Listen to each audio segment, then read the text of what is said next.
The laughter rang out, but no one expected me to respond. I stayed silent, watching their smug faces, my patience like a quiet storm. The chandelier sparkled over fake smiles, polished glasses, and a man pretending to be more than he was. Every lie he told, every boast I noticed. I saw through the mask. And tonight, I had proof. Just one file, one tap, and silence crushed the room. Suddenly, the confident man wasn't so confident anymore, and nobody laughed.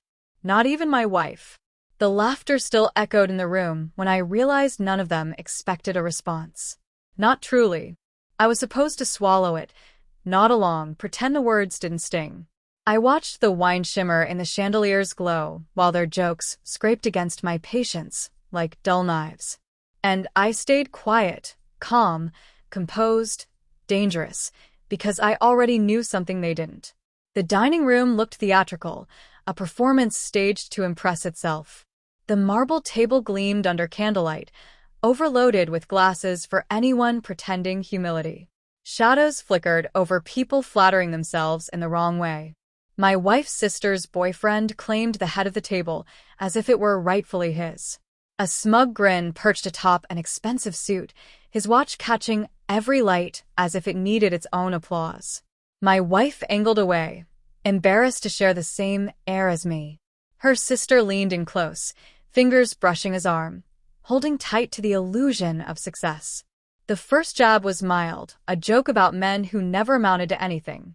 Then it sharpened, morphing into stabs at real ambition, real wealth, real men.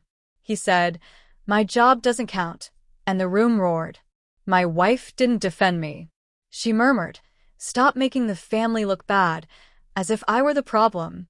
She didn't notice the change in my silence, the slow gathering of cold attention, the creeping chill. There was a time she had seen me differently, back when our worth wasn't measured by others, back when love wasn't a performance. But contempt is patience. It grows quietly, in comparisons, in the masquerade of concern. Eventually, she stopped standing by me, learning to side with whoever gleamed brighter. I didn't stop loving her. I just stopped trusting the woman she had become. The boyfriend wasn't success. He was noise. A self-proclaimed miracle, a global consultant, an investment genius. He loved big words with no meaning, boasting of deals never made, companies never touched, cities he'd only seen on Instagram. I'd seen men like him before. Inflated confidence always leaks. So I watched, I listened, and slowly the cracks appeared. Names were misplaced, timelines twisted, titles shifted depending on the audience. He bragged about corporate security's trust in him, an elegant lie leaving a fingerprint. I did what quiet men do. I observed. One name, one company, one claim repeated too confidently. I started pulling threads. Background checks, public records, industry contacts, conversations with people who actually worked in the fields he pretended to master. The truth surfaced easily. People preferred the shine of lies. He wasn't rich. He wasn't hired. He wasn't accomplished. He was a professional parasite.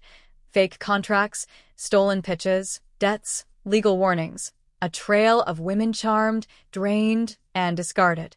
He didn't possess wealth. He hunted the desperate. I waited.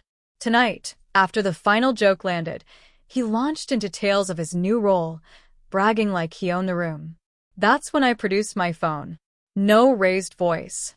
No dramatics. I tapped the file and placed it on the table. Silence collapsed the room with weight. Emails from legal departments, fraud advisories with his photo, press releases about investigations, testimonies, screenshots, layered, cold, undeniable. His voice faltered first, then the smiles dissolved. My wife's sister recoiled, her hand slipping from his arm as though touching fire. My wife whispered my name, but it was fear now, shame, realization. He reached for the phone. I slid it away deliberately, a reminder that control had shifted. I told them I had contacted authorities, that the company sought cooperation, and that he should expect a call. He laughed once, but it cracked mid-sound. Lies crumble violently in the presence of truth. He left hastily, smaller without an audience. In the sudden vacuum, no one laughed anymore. Afterward, my wife cried, not for him, but for herself, for the person she had chosen to be, for the moment she realized she stood on the wrong side. I didn't console her at once. Some lessons burn. Justice doesn't shout. It arrives quietly, precisely, inexorably. They mocked me, misreading silence for weakness. But silence is patience, a waiting game for the moment to unveil the mask. And when the mask falls, the room never warms again.